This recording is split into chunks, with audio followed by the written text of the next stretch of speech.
The new year just began, and many people say, well, it looks like it's a bit challenging, isn't it? And that's exactly what we're going to talk about today. How do you motivate your organization when the year seems to be reasonably challenging? The new year now has begun. Many people say usually the real start of the year is from January 7th. That is due to different public vacations, holidays in different countries. So usually after that week is done, the real start happens. And that is what happened right now. Many people say I hear a lot of critical talk. I see a lot of challenges right now. And often I see very critical facts around where people are reasonably worried about what is going to happen with the organization in the future. So how do I motivate an organization? How do I motivate an organization when people are, let's just say, not too motivated by themselves because they're worried about the future? So first, we have to start with the facts. It's very important that challenges, problems, issues, situations, name it as you like, need to be acknowledged.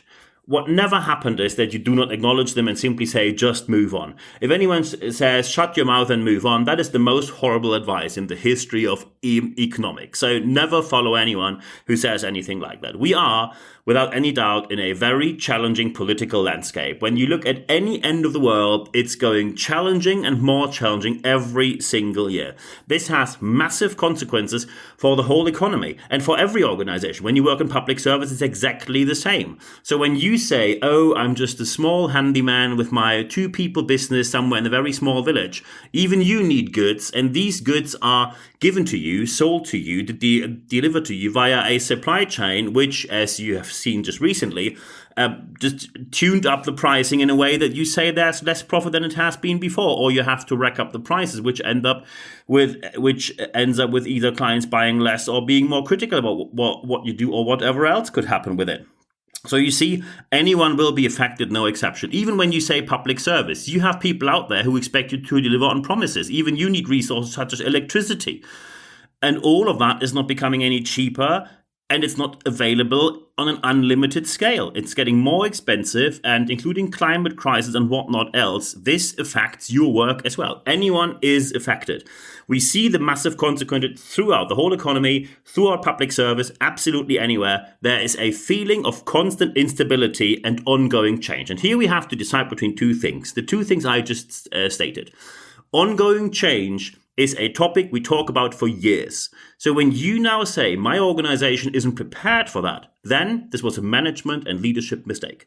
You had years to prepare your people with different means that change is going to be ongoing, especially technical change, which affects any single aspect of business.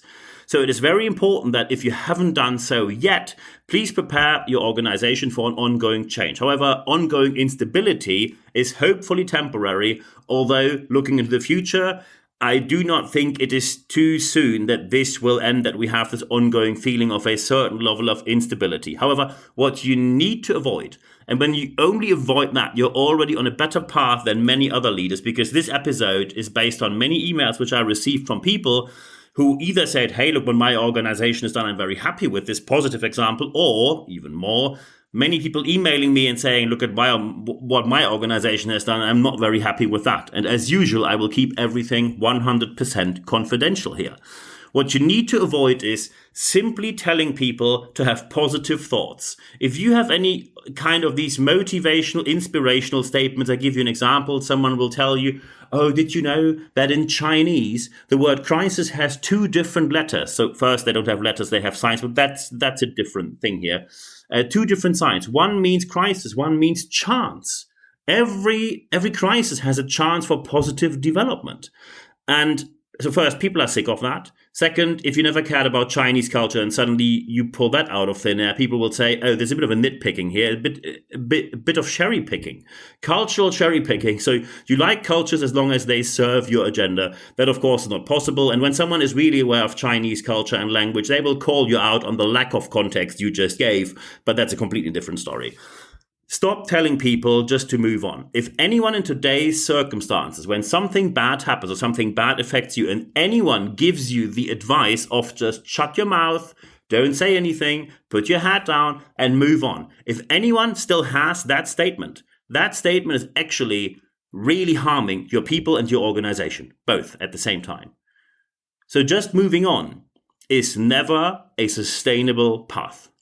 And by the way, it never has been, because many times when things really went wrong, from abuse to misuse of, for example, children, women, or minorities, it always went on with, oh, just shut up and move on. Things will be better in the future. And surprise, it didn't until someone spoke up. So just shutting people down will never work.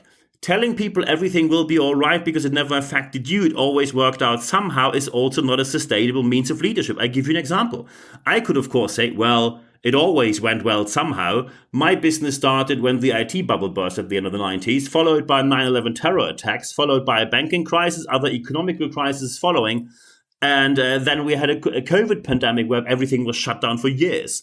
And I survived all of that with my business, so everything went very well, didn't it? It will always turn out well. I can tell you hundreds of thousands, million people out there will tell you their side of the story, saying how it didn't turn out well for them. So you cannot just play a game by chance. By the way, telling people don't criticize anything is toxic positivity. And toxic positivity, besides the fact that it's psychologically harmful, is at least as unacceptable as toxic negativity. So we need a different approach. So how do we do that? And what we need is a triangle. A triangle which is called the leadership triangle. Inside this triangle, you have 3 additional triangles. So 3 triangles within a triangle. And the first triangle in there is identification. We all know that we need identification because losing people in today's workforce and talent shortage is horrible, and finding new people and getting them on board and getting them productive is extremely challenging. So, identification is important. Second, quality. You have people on the other side of the service, no matter if you work in free enterprise where you have clients, or if you work in public service where you have citizens on the other side sitting who expect a certain level of quality. You have someone sitting on the other end of the game telling you that was how I expected it to be or not. And the third one is, of course, because you could now say, hey, let's just make people very identified, and then we just strive for best quality, perfect life. Then anyone will say, yeah, but then if we make everything perfect, we will not get the work done because we run out of time. And that's the third aspect. So we have identification, quality, and the third one is time. We don't have unlimited time. We all have the same amount of time. However, we do not all have the same amount of task every single day. Either you have seasons in your business, or you have certain waves coming due to clients pushing more or less business in your organization, or not. And now you have to do the following. When you have these 3 aspects, you need to tell people in which corner are we right now. One corner could be that you say we focus on identification because we can't lose people, plus quality. So identification is important. We do coaching, leadership training, conflict management. We do stuff for people to keep them motivated, and we focus on quality because anyone will be happy then, and we will always have sustainable client base when we focus on quality. Then people will say, sometimes you will run over time. And that is something which will happen. You do not aim it to happen. You don't want it to happen, but it might happen sometime. Practical example, the construction industry. The construction industry will rather go over the designated timeline for months before they will put a building to the general public, open it, where humans will be harmed afterwards due to a lack of quality implemented when building the whole construction, the site, the building, the house, the mall, whatever else, the office buildings, you name it, they deliver it. So they focus on identification and quality. That means sometimes you run out of time and then you have to deal with it. A challenge which is at least to be expected. So you need to deal with it and prepare for it because it will happen sooner or later. When you now say, well, that's not a great fit for my business, I need, of course, people who are very loyal. So I put money, I invest into people for identification purposes, but we need to focus on time. So, for example, when you have courier services, you, for example, work for a large online retailer and they want their goods to be delivered somehow, somewhere, but on time. It needs to be on the day that you promised. Then sometimes the quality will not be.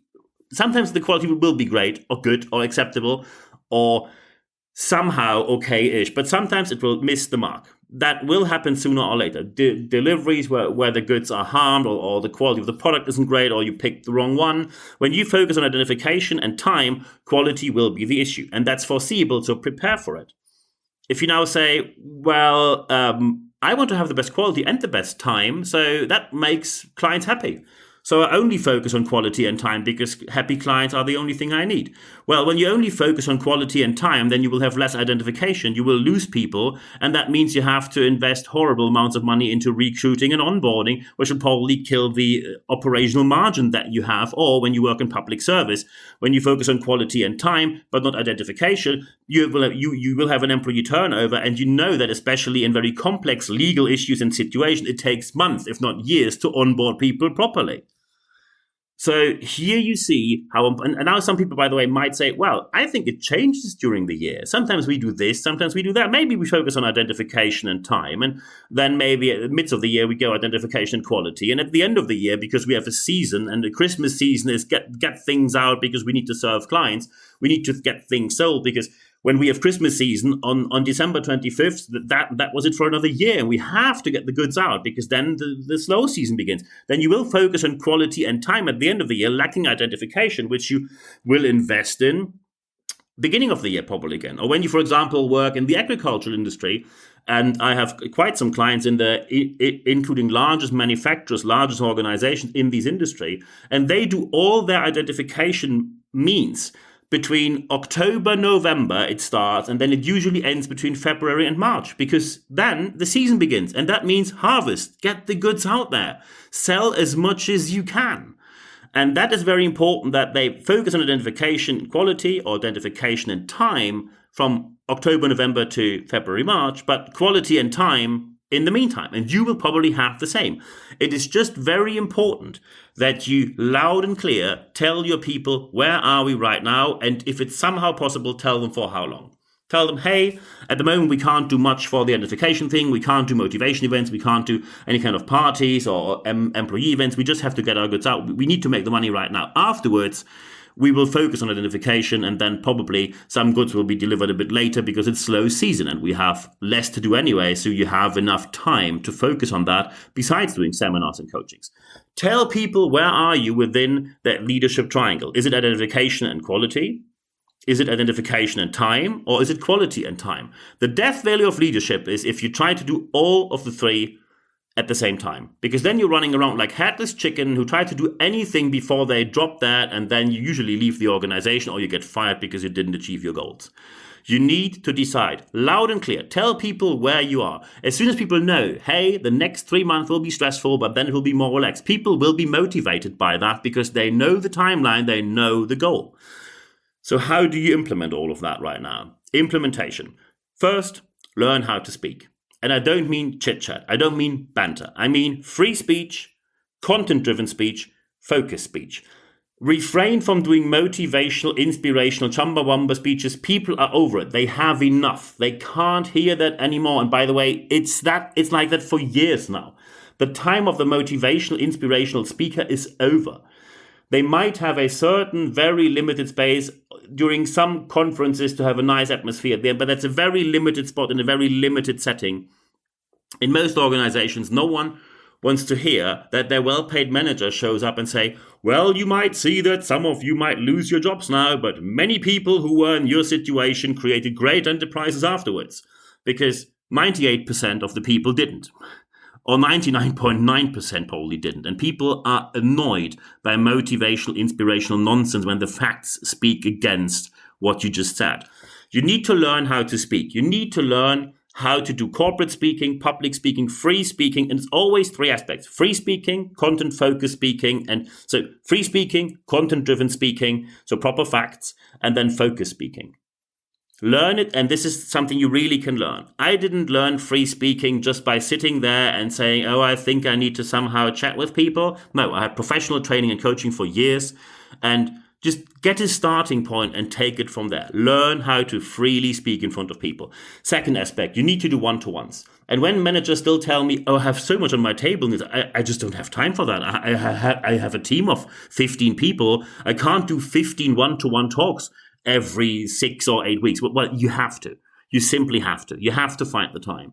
It doesn't need to be an hour, but take time for half an hour. Listen to people, listen to their situation, listen to their worries, and help them as far as you can. Because as soon as people see that you help them as far as you can, they will already be more identified. More identification means more motivation, less thoughts of employee turnover and leaving the organization. Most likely they will work harder, more productively, and they will stay longer. And that already at least clears your table from having recruiting issues or productivity issues.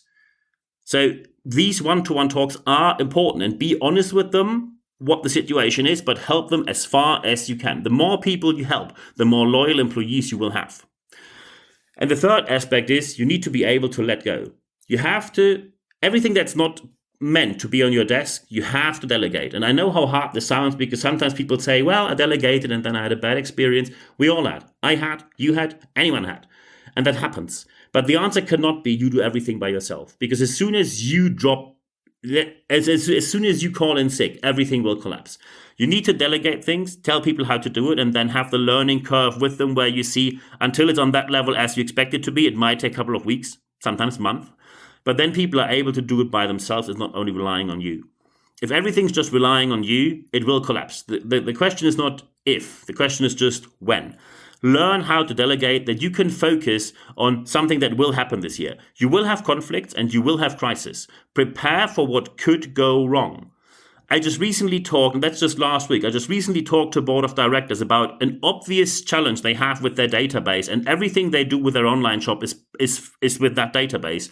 And I said, there's an IT staff shortage. What do you do when there's an emergency and no one's there? Because then your website is offline, you don't make any money. So what do you do? And the answer was, we just hope this doesn't happen.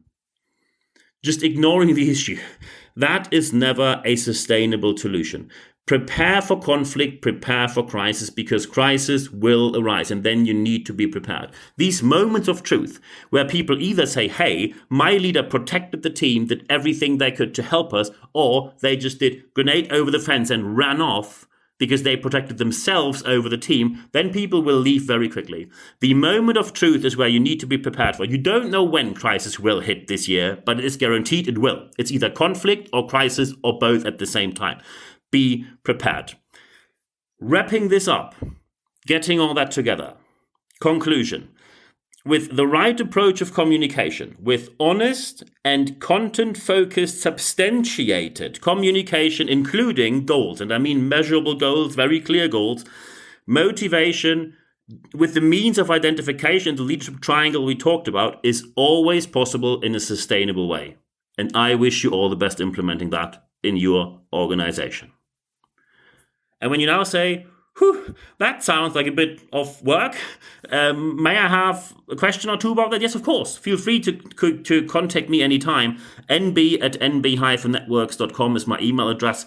I will put into the show notes of this podcast, below this podcast, you will find my email address. Then you find my LinkedIn there. Feel free to connect with me on there as well. Thank you very much, by the way, for the chats and the feedback I received there last week. And you also find my website there, which is nb-networks.biz. You also find on that website the transcript of this podcast, so feel free to access that there. The second aspect, which I always recommend, is register for the leadership letter. When you go to expert.nb-networks.com, and I also put this in the show notes of this podcast, you will be able to register there. You only receive one email every Wednesday morning. It's 100% content at free guarantee. And in this email, you get full access to all the podcasts, full access to all the articles, including all the transcripts of all the podcasts, and most importantly, access to the live sessions. We have live sessions usually once a month in average.